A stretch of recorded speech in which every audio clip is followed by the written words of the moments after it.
Soviet engineers in 1970 discovered their apartment buildings were designed to collapse in 25 years.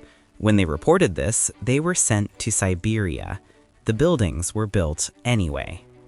It is January 1970. You are standing in a newly constructed micro-rayon on the outskirts of Moscow. Perhaps it is Yasenevo, or maybe Chertonovo.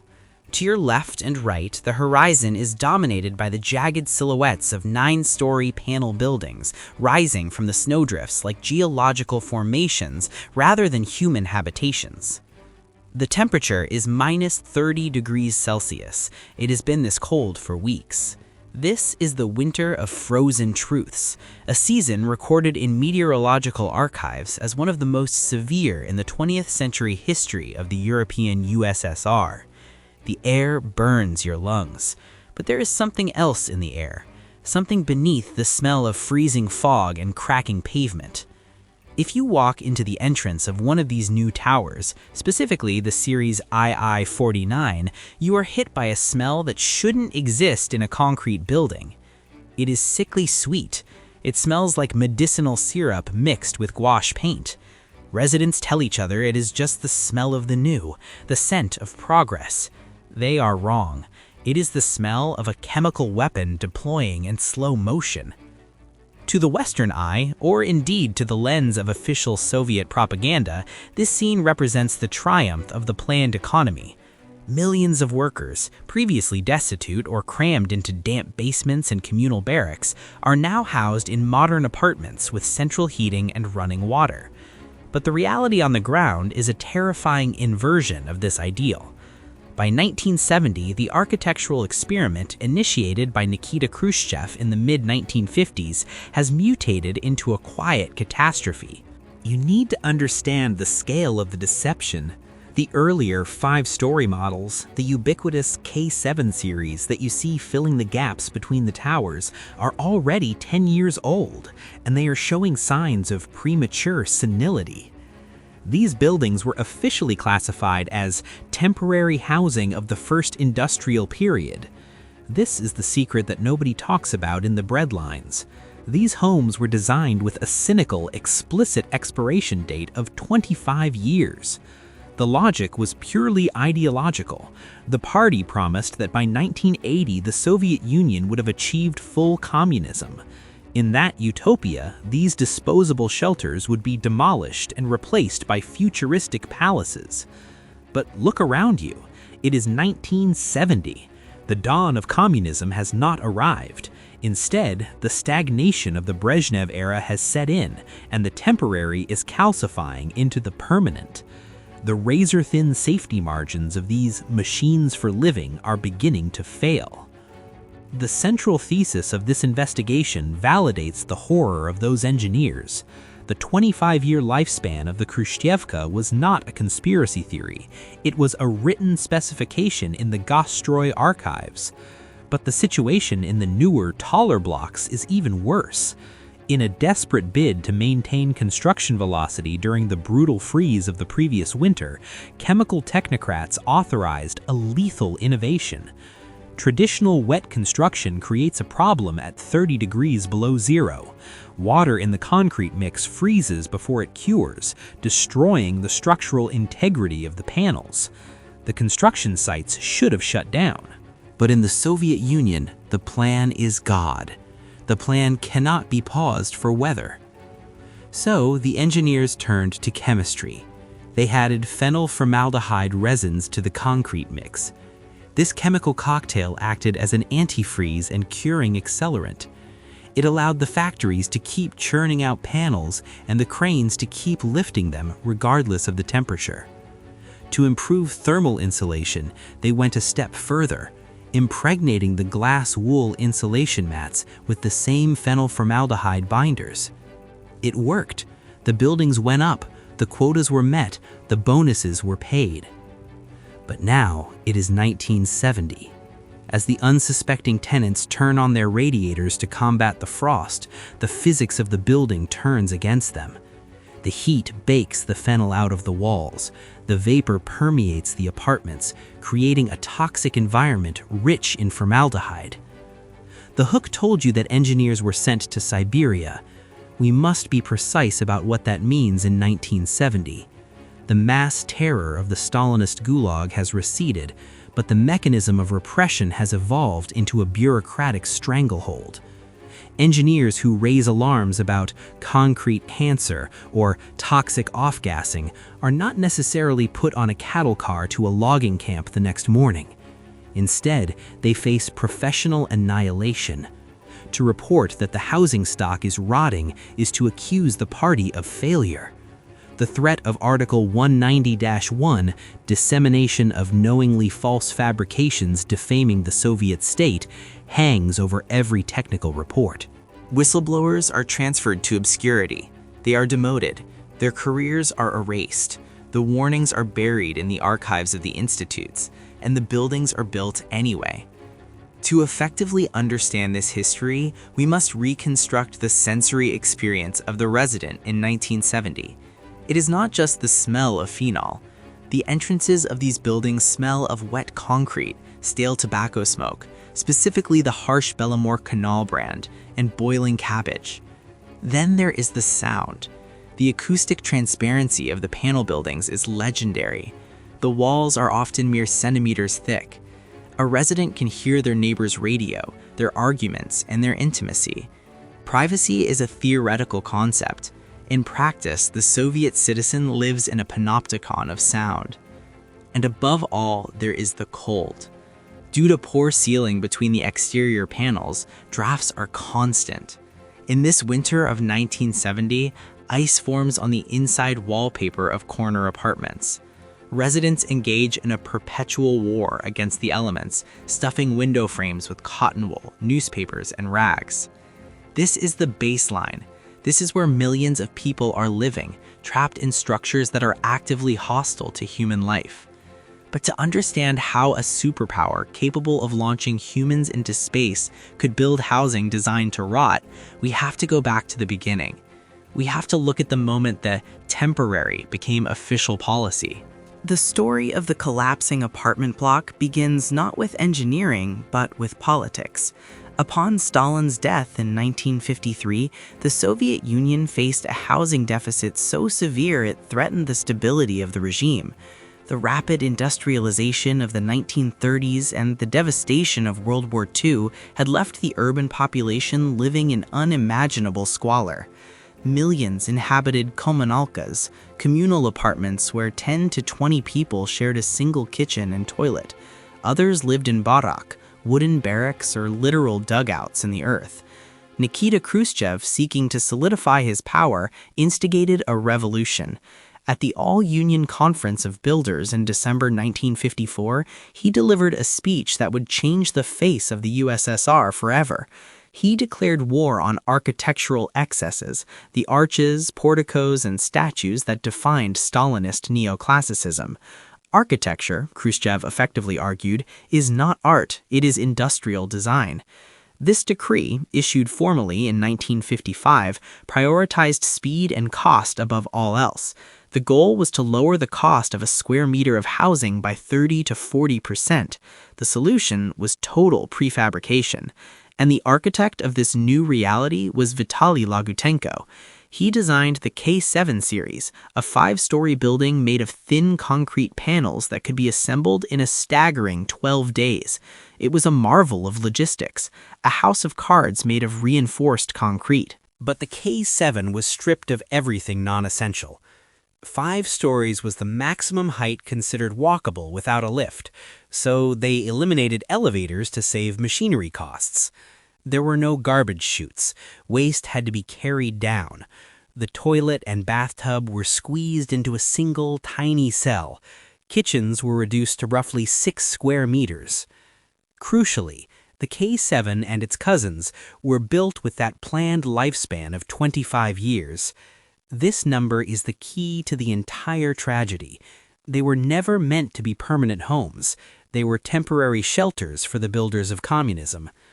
The state planners of the 1950s genuinely believed that by 1980, the USSR would be so wealthy and advanced that these blocks would be swept away.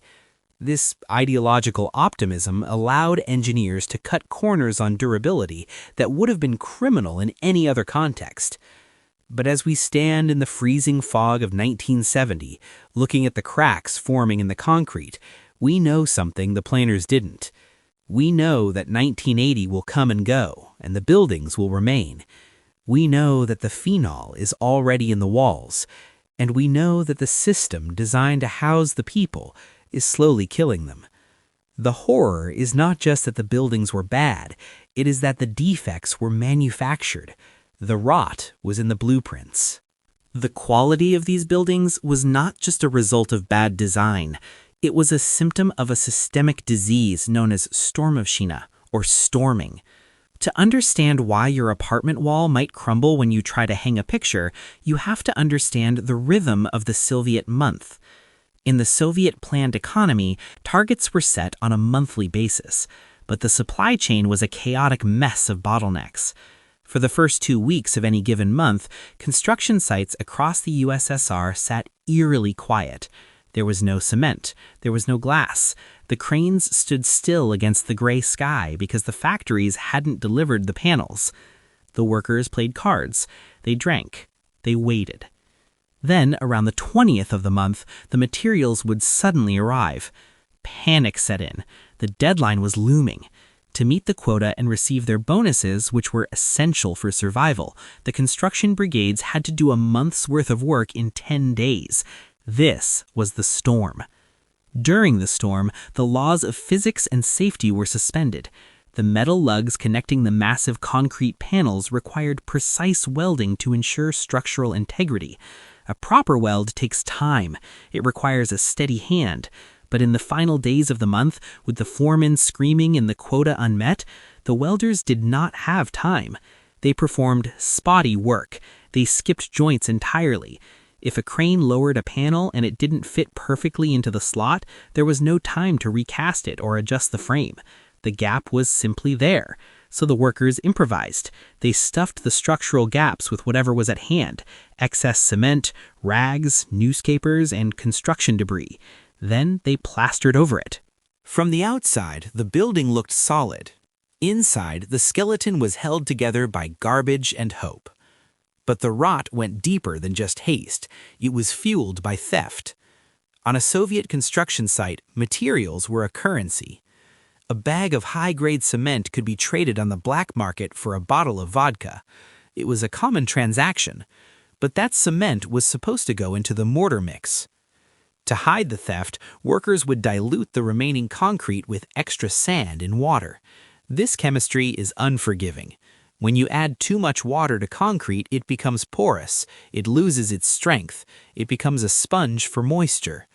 Before the panels were even installed, they were compromised, weakened by a workforce that was literally drinking the building's structural integrity. These toilers of the trowel, as the propaganda called them, were prioritizing speed over safety because the system gave them no choice. The result was that many buildings were defective the day the ribbon was cut. Now imagine you are one of the lucky ones. It is 1961. You have just received your Propiska, residency permit, for a brand new apartment in a K7 building. This is the brainchild of Vitaly Lagutenko, the grandfather of the Soviet prefab panel. You stand in front of the building. It is 5 stories tall. Why 5? Because Soviet economists calculated that 5 floors was the maximum height a human could walk without an elevator. Elevators cost money. Elevators require machinery. The K7 has neither. You carry your furniture up the narrow stairs. There is no garbage chute. You will be carrying your trash down these same stairs every day. You open the door to your new home. It is a revelation, but a cramped one. The kitchen is a cell, roughly 6 square meters. If you stand in the center and extend your arms, you can touch both walls. But the real shock is the bathroom. In the communal apartments of the past, you shared a toilet with 20 strangers. Here, you have your own, but Lagutenko has squeezed the toilet and the bathtub into a single tiny room. It is a major downgrade from pre-war architectural standards, a utilitarian compromise that forces intimacy on you whether you want it or not. And then the first winter comes. You are sitting in your kitchen. The window is closed, yet the candle on the table flickers. You hold a lit match near the window frame. The draft is so strong it blows the match out instantly. This is the matches test, a ritual performed by millions of Soviet citizens. The wind is whistling through the gaps where the welders stuffed rags instead of concrete. To survive, you become a scavenger. You steal industrial felt, putty, or even asbestos from your workplace. You spend your weekends stuffing these materials into the cracks of your own walls, trying to seal the home the state gave you. The micro-rayon becomes a survivalist camp, where maintaining a habitable temperature is a daily war. Meanwhile, the dampness sets in. Because the diluted concrete is porous, water from the outside seeps into the panels. In the corners of the rooms where the insulation is missing, creating cold bridges, black mold begins to grow. It spreads across the wallpaper like a bruise. Residents whisper that it causes asthma, allergies, even insanity. They are right. The mold is toxic. But while you are fighting mold and drafts, the state is celebrating. The propaganda machine is churning out newsreels of happy families moving into modern homes. Khrushchev's secret speech of construction in 1954 had promised a revolution, declaring that architecture is not art, it's industrial design. He demanded a 30 to 40% reduction in costs. He got it.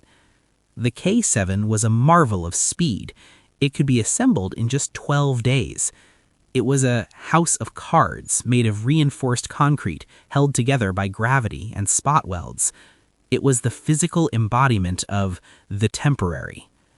Remember, these buildings had a planned lifespan of 25 years. This is not a metaphor. It was in the documents.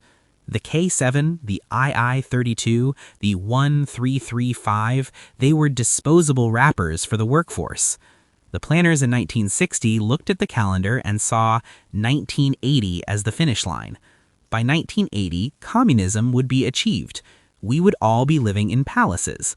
The K7s would be bulldozed.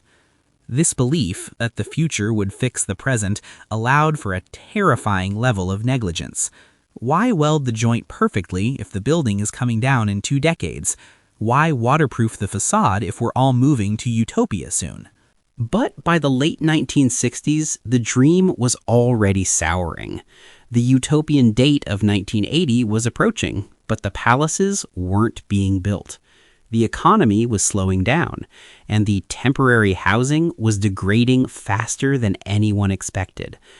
The complaints from residents became a roar that even the deaf bureaucracy couldn't ignore. The buildings were cold, they were leaking, they were ugly.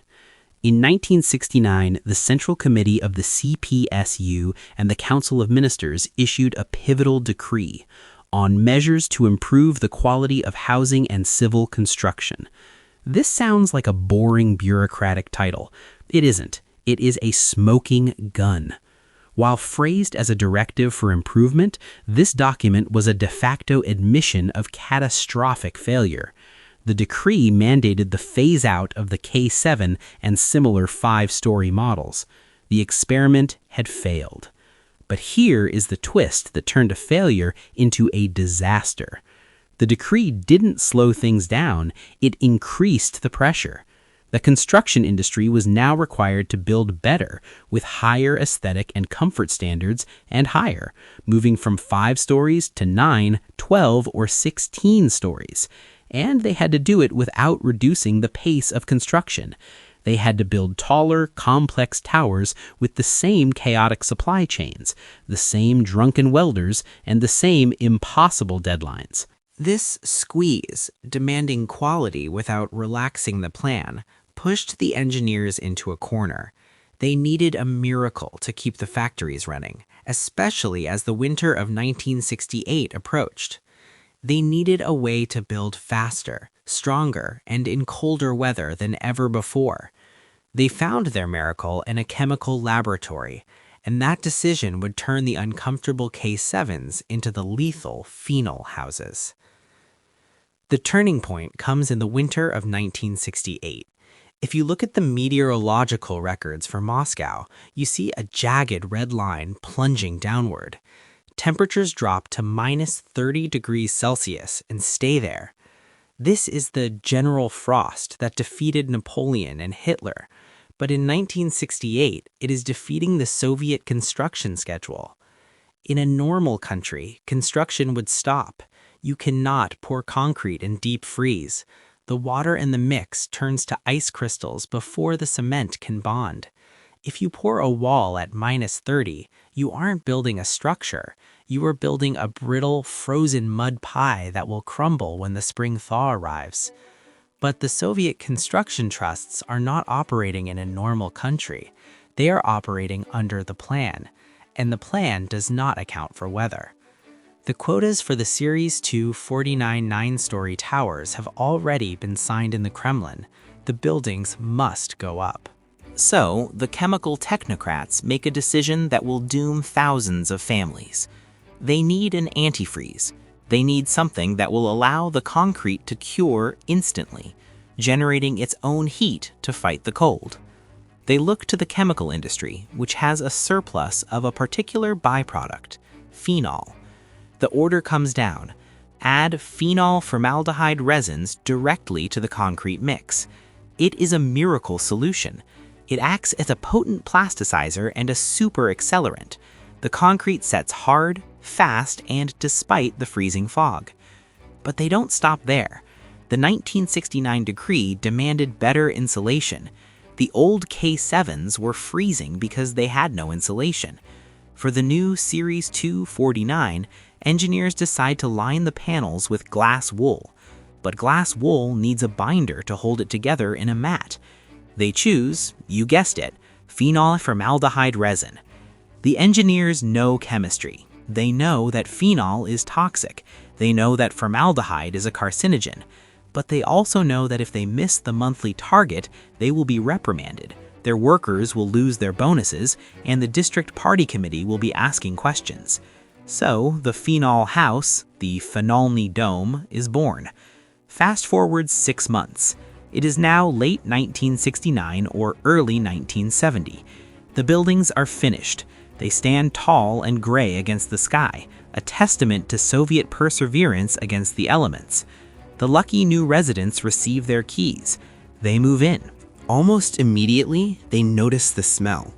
It is distinct. It is not the smell of damp earth or cabbage. It is sweet, sickly sweet. It smells like a hospital mixed with a candy factory. It smells like gouache paint. The residents ask the housing officials, "What is this smell?" The officials reply, "It is the smell of the new. It will pass." It does not pass. It gets worse. Here is the physics of the disaster. The Soviet Union had central heating.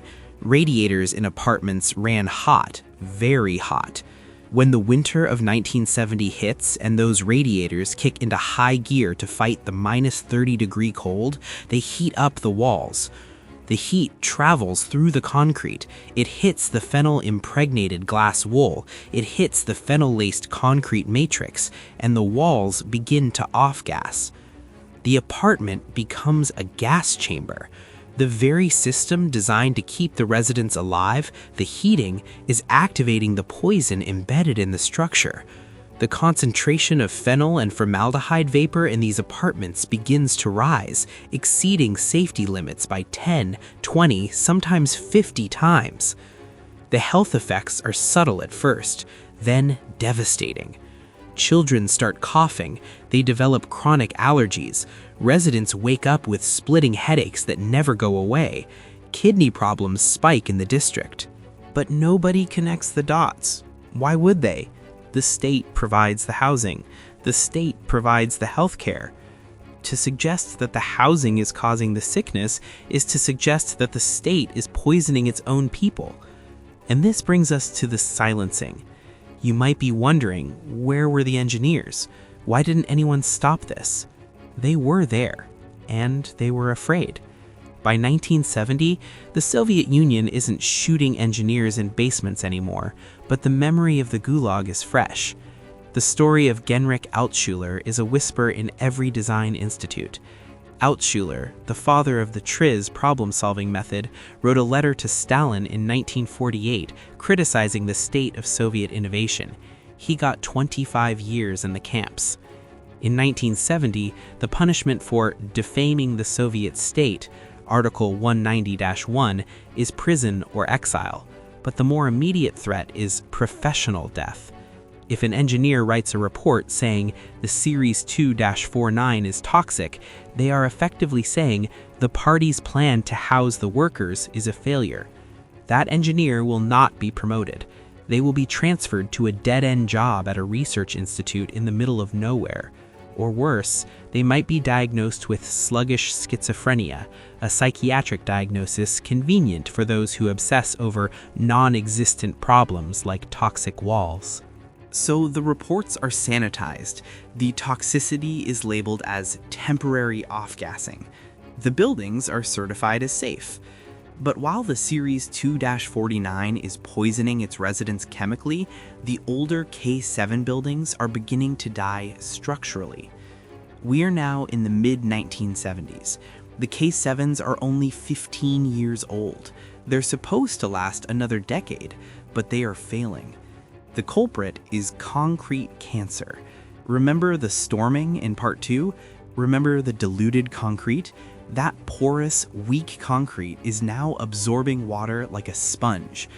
The water carries carbon dioxide from the air deep into the panel. This causes a chemical reaction called carbonation. It lowers the alkalinity of the concrete. High alkalinity is what protects the steel rebar inside the concrete from rusting. Once the alkalinity drops, the protection is gone. The steel skeleton of the building begins to rust. When steel rusts, it expands. It exerts thousands of pounds of pressure from the inside. Residents in K7 buildings start to hear loud cracks in the middle of the night, like gunshots. It is the sound of their walls splitting open. Chunks of the facade, sometimes size of a dinner plate, spall off and crash onto the sidewalk, exposing the rusting brown bones of the building. Then comes the balcony problem. The balconies on these buildings weren't cantilevered beams extending from the floor slab. They were often separate slabs hooked onto the wall with simple welded metal lugs. As the concrete cancer eats the wall, those metal lugs rust through. In microrayons across the USSR, a terrified whisper network emerges. Don't step out on the balcony. It isn't paranoia. Balconies actually fall. They detach and crash down. If you are on the third floor, your balcony might crash onto the second floor balcony, shearing that one off too, causing a cascade of concrete. The authorities quietly weld the balcony doors shut in some districts. They don't fix the balconies, they just ban you from using them. And then there's the accordion effect. Because the foundations were often laid in winter on frozen ground, the spring thaw causes the ground to settle unevenly. The entire building twists. The expansion joints between the sections open up. In some K7 apartments, the gaps become so wide that residents report being able to see daylight through the corners of their rooms. In others, the floor tilts. A marble placed on the floor in the kitchen rolls all the way to the living room wall. By the late 1970s, the Soviet housing stock is fighting a war on two fronts: the chemical poison of the new high-rises and the structural rot of the low-rises. But here is the thing that makes this a tragedy rather than just a disaster. The people living inside these crumbling, toxic traps have nowhere to go. In the West, if your apartment smells like phenol or the balcony falls off, you move. You sue the landlord. You break the lease. In the Soviet Union, there is no landlord. The state is the landlord. There are no leases, and you cannot move. This is the hidden system that locks the disaster in place. It is called the Propiska, and it is about to turn a housing crisis into a prison sentence. For a Western audience, the most difficult aspect of this story to understand is not the chemistry of the phenol or the physics of the rusting rebar. It is the immobility. You might ask, if the walls were bleeding poison and the balcony was falling off, why did the residents stay? The answer lies in a small blue ink stamp in the internal passport of every Soviet citizen, the Propiska. There was no real estate market in the USSR. You could not buy a house. You could not sell a house. The state owned every square inch of residential concrete. Your right to exist in a city was tied to your Propiska, which was legally bound to a specific address. This system created a trap that was more durable than the concrete itself. If you were unlucky enough to be assigned an apartment in a Series II-49 phenol house in 1970, you were effectively a hostage to that address. To leave, you couldn't just pack your bags and rent a new place. You had to find someone willing to swap with you. This was known as the obmen, or exchange. It was a bureaucratic nightmare that would make Kafka weep. Imagine the scenario. You know your apartment is toxic. Your children are coughing. You want to move. You have to go to the Bureau of Housing Exchange and look through index cards of people who also want to move. But here is the catch. Who is going to trade a safe, clean apartment for your toxic gas chamber? Nobody. So a dark underground market emerged. Residents of the phenol houses had to lie. They had to find unsuspecting people from the provinces who were desperate for a Moscow residency permit and didn't know about the bad buildings. Or they had to offer massive bribes to officials to approve a blind swap. The Propiska system turned the victims into accomplices. To escape the poison, you had to trick someone else into taking your place. While the bureaucracy froze people in place, the buildings themselves continued to unravel. By the late 1970s, the micro-rayons had developed a unique ecosystem of decay and survival. The acoustic transparency of the buildings, the fact that you could hear everything, began to tear at the social fabric. Privacy is a psychological necessity.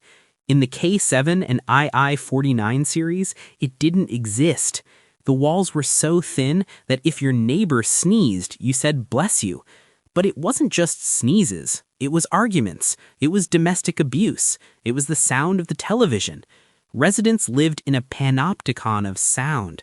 You knew exactly when your neighbor went to the bathroom because the plumbing pipes were often uninsulated and ran directly through the wall of your kitchen. The rushing water was a constant soundtrack to dinner.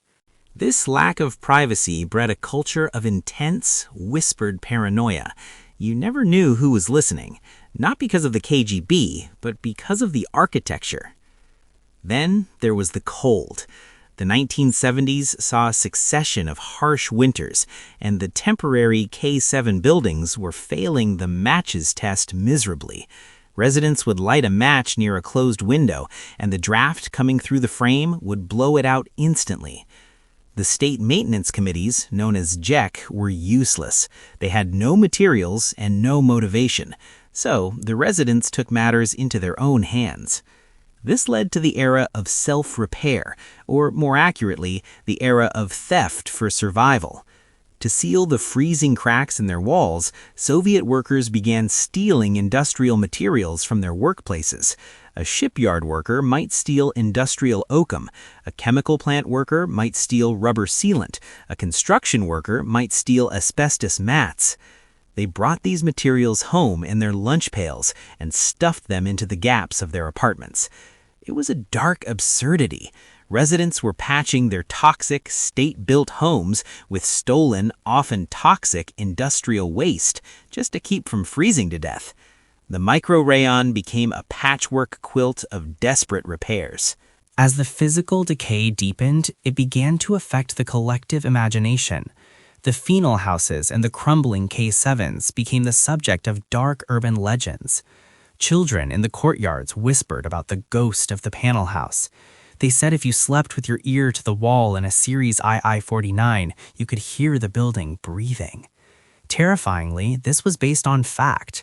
The breathing was the sound of the wind whistling through the unsealed joints and the groan of the concrete settling as the foundation shifted in the permafrost.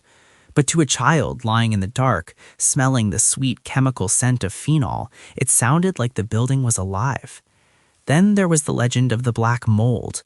In the corners of the apartments where the insulation had failed, black mold grew in thick velvet patches. The folklore said that the mold was sentient, that it drove people mad. Again, the legend was adjacent to the truth. The mold released mycotoxins that caused neurological issues and respiratory failure. The curse was biology, amplified by engineering incompetence. But the greatest psychological blow came in 1980. Remember the promise? The K7 series was temporary housing of the first industrial period, designed with a lifespan of 25 years. They were built in the late 1950s and early 1960s. They were scheduled to be demolished and replaced by the shining palaces of communism by 1980. 1980 arrived. The Moscow Olympics took place. The world watched the spectacle. But in the suburbs, the bulldozers did not come. The palaces did not appear. The year 1980 passed, and the K7s were still there. The expiration date had expired, but the buildings remained. This was the moment the temporary became the eternal. The residents realized that no one was coming to save them. The state had lied. The 25-year lifespan wasn't a promise of renewal, it was just a number on a piece of paper that the bureaucracy had ignored. The buildings were now zombie structures. They were living on borrowed time, operating beyond their designed safety margins. And yet, life went on. This is the paradox of the Soviet experience. People fell in love, got married, and raised children inside these rotting boxes. They covered the crumbling walls with thick, patterned carpets, not for decoration, but for insulation and soundproofing. They turned the cramped 6-square-meter kitchens into the intellectual hubs of the nation, where dissidents drank tea and discussed the end of the empire late into the night. The kitchen became the heart of the resistance, even as the kitchen itself was falling apart. There is a grim joke from this era that circulated in Moscow. A man walks into a new apartment. He pushes the wall, and it shakes. He asks the foreman, "Is this safe?" The foreman replies, "Don't worry, the wallpaper will hold it up." The joke was funny because it was true. In many cases, the layers of wallpaper, applied over decades, were actually providing a small amount of structural tension to the crumbling plaster. By the mid-1980s, the phenol houses were entering a critical phase. The off-gassing had been happening for 15 years, and the residents were now chronically ill. But the state, paralyzed by the economic sclerosis of the late Soviet period, could not admit the mistake. To admit that the Series 2-49 was a gas chamber would require rehousing thousands of families, and there were no empty houses. The housing deficit was still there. So, the doctors continued to diagnose allergies and unspecified respiratory conditions, the engineers continued to sign safety certificates, and the phenol continued to flow from the walls. But the unraveling wasn't just physical. It was the unraveling of the social contract. The Soviet Union was built on a deal. You give us your freedom, and we give you security. We give you a home. When the roof leaks, the wall poisons you, and the balcony falls off, the deal is broken. The rotting housing stock became a physical manifestation of the rotting ideology. As 1990 approached, the Soviet Union itself began to crack like the concrete panels of a K7. And when the empire finally collapsed in 1991, it left behind a toxic inheritance. The new Russian Federation inherited nuclear weapons, a massive army, and millions of square meters of temporary housing that should have been demolished 10 years prior. The residents of these buildings were now citizens of a free country, but they were still prisoners of their apartments. Privatization meant that they now owned their homes, but what did they own? They owned a crumbling concrete box saturated with formaldehyde. They owned an asset with negative value. And this brings us to the final, cruelest twist of the story. You might think that with the fall of the Soviet Union, the truth would come out, the buildings would be condemned, and the people would be saved. You would be wrong. Because in the chaos of the 1990s, nobody cared about phenol. People were trying to survive hyperinflation and gangster wars. The phenol houses were forgotten. They stood there, gray and silent, continuing to poison their inhabitants while the world moved on. The expiration date had been missed by a decade, then 2 decades. The buildings that were designed to fail were refusing to die, and the people inside were paying the price for an engineering shortcut made in a freezing winter 30 years ago. Fast forward to 2017. You are back in Moscow. The Soviet Union has been dead for 26 years. The red flag is gone, replaced by the tricolor of the Russian Federation. The planned economy has been replaced by wild capitalism. But if you take a taxi to the outskirts, to the districts of Kuzminki or Cheryomushki, the skyline has not changed. The temporary buildings are still there. The K7s, those disposable houses of cards designed by Vitaly Lagutenko with a 25-year expiration date, are now pushing 60. They are gray, streaked with rain, and covered in a patchwork of enclosed balconies. They look like tired beasts huddled against the wind. But something remarkable is happening. In February 2017, President Vladimir Putin and Moscow Mayor Sergei Sobyanin announced the massive Moscow Urban Renewal Initiative, simply known as the Renovatsia. The goal is ambitious: finally demolish the remaining 5,000 Khrushchevkas and replace them with modern high-rises. The state is finally fulfilling the promise of 1955. The temporary is finally going to be removed. And here lies the supreme irony of the Soviet experiment. The residents protest. Thousands of Muscovites take to the streets not to demand the demolition of their rotting, leaking homes, but to save them. They march with signs reading, "Hands off our homes." Why? Why would anyone fight to stay in a building that fails the matches test, where the walls are made of concrete cancer and where the ghost of phenol lingers? Because over 60 years, the temporary became home. The residents had spent decades fixing these buildings with their own hands. They had stuffed the cracks with stolen industrial felt. They had re-welded the balcony supports. They had layered the walls with carpets to hide the cracks. Furthermore, the renovation proposed replacing the 5-story buildings with 25-story human anthills, cheloveniki. The residents of the K7s looked at their leafy courtyards, where the saplings planted in 1960 were now towering oaks, and realized they had something valuable: space. The Soviet planners, for all their faults, had left breathing room between the blocks. The new capitalist developers would leave nothing. The residents preferred the rotting devil they knew to the high-density devil they didn't. But we must return to the central mystery of the hook. The engineers in 1970 warned that the buildings were designed to collapse in 25 years. They predicted structural failure. So, did they collapse? The answer is no, with a terrifying asterisk. The buildings did not fall down en masse.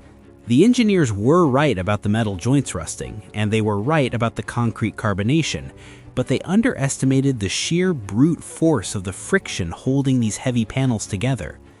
When the wrecking balls finally hit the K7s in the late 2010s, the buildings didn't crumble into dust. They resisted. The concrete had actually hardened over 60 years. The chemical processes within the cement continued to cure for decades, turning the panels into stone-hard slabs. So the buildings didn't collapse structurally, they collapsed functionally.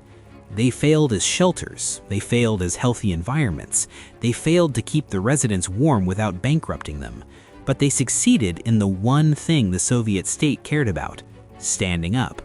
They were designed to fail in a way that maximized human suffering but minimized political embarrassment. A collapsed building is a scandal. A rotting building is just a statistic. And what about the Series 2-49, the phenol houses? This is the darker part of the legacy. While many K7s are being demolished, the 9-story 2-49s are often considered too new or too tall for immediate demolition. Many of them still stand. The phenol is still there.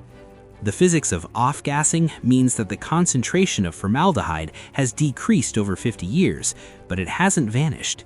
It is embedded in the molecular structure of the concrete. The residents of these buildings, the children of 1970, are now adults. Medical studies in these districts have shown higher rates of respiratory diseases and kidney disorders, but proving the link is legally impossible. The medical records from the 1970s are gone or sanitized. The phenol house is not recognized as a crime scene. It is just an apartment block with a funny smell. The legacy of the phenol house is not a pile of rubble. It is a silent generational poisoning. It is the asthma inhaler on the nightstand. It is the chronic headache that requires a handful of painkillers every morning. It is the smell of the new that became the smell of death.